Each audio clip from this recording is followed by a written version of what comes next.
200-gallon water tank, 30-gallon surfactant tank, bleach tank. None of that is really going to change. If you're thinking about starting a pressure washing business, but you want to learn more about the equipment, mixing chemicals, how to clean every surface on a residential job site, property protection, and much, much more, check out the How to Wash course. It'll be the first link in the comment section and the description. What's going on, my dudes? It is Sunday night, the 27th March. We're wrapping up the month, and we're also wrapping up a pretty crazy trailer right here. So this is a little bit different.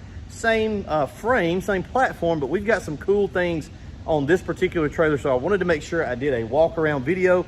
Let me flip the camera around and let you guys see what we got going on here. Now, before you ask, no, you can't order one just like this.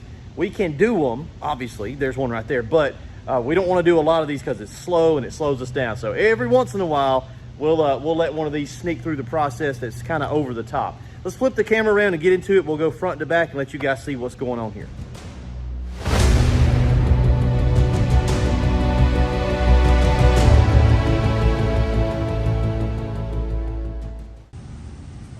All right, so as you'll notice, we've got our standard tandem axle trailer here. We've got brakes on the trailer. That's just normal for us.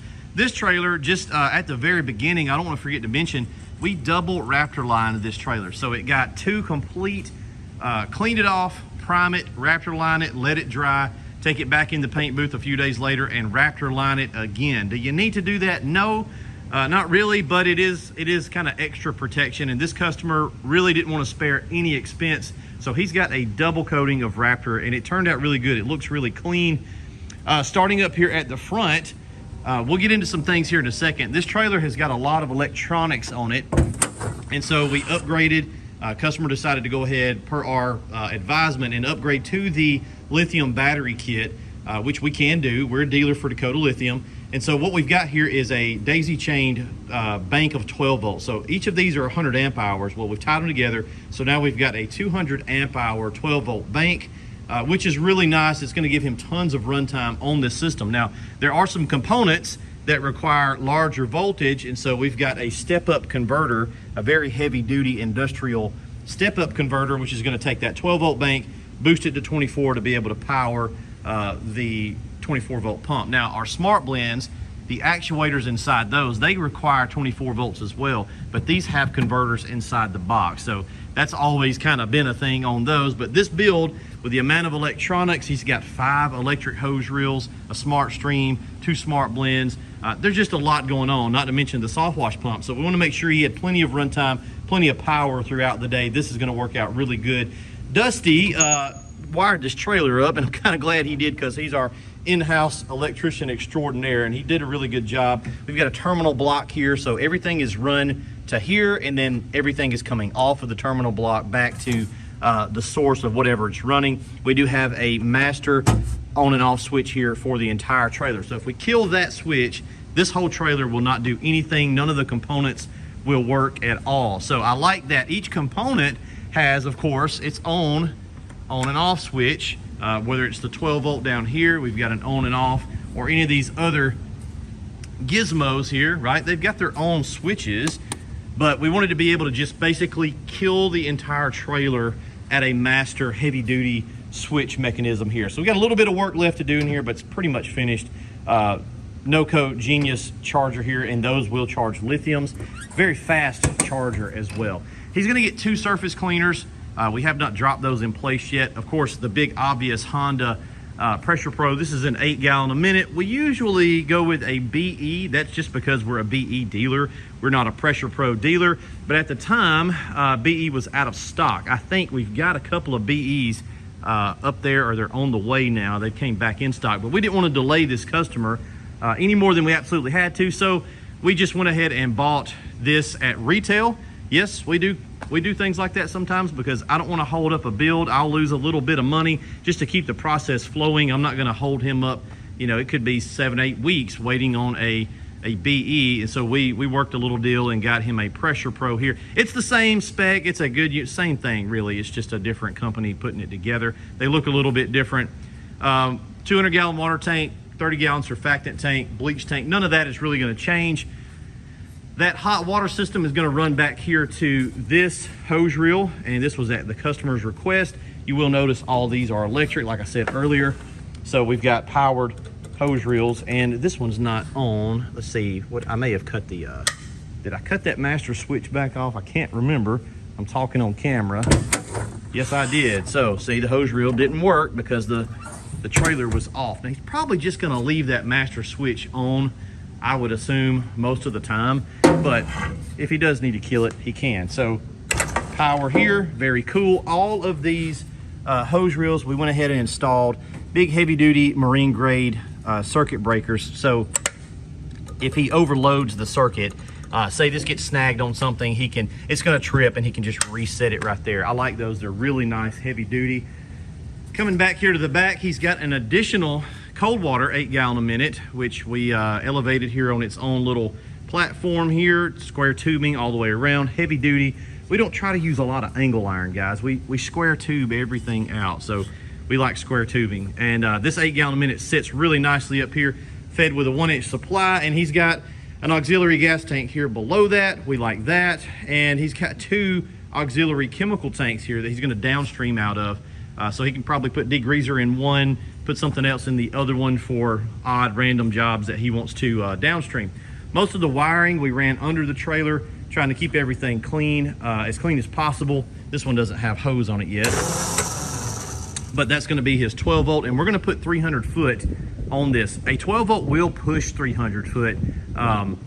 It's not really so much the hose that is the restriction, it's the tips and things like that. Combinations of things is what's gonna add up to restriction. But he may decide to go with a 7 gallon a minute in the future, and so he's already gonna have an 18-inch reel here in place, whether he's running a 12 volt on it on 5/8 or a 7 gallon a minute. He's got some options, but he's already got the 18-inch reel, and he's got another 18-inch reel up here for the 24 volt. So this is gonna go there, same kind of setup. This is 300 foot of 5/8 with crimped on end on it. That's this is what you call soft. Yeah, I like this stuff. We've got some that's got our name printed on it. It's got Southeast Soft Wash, but it all comes from the same place.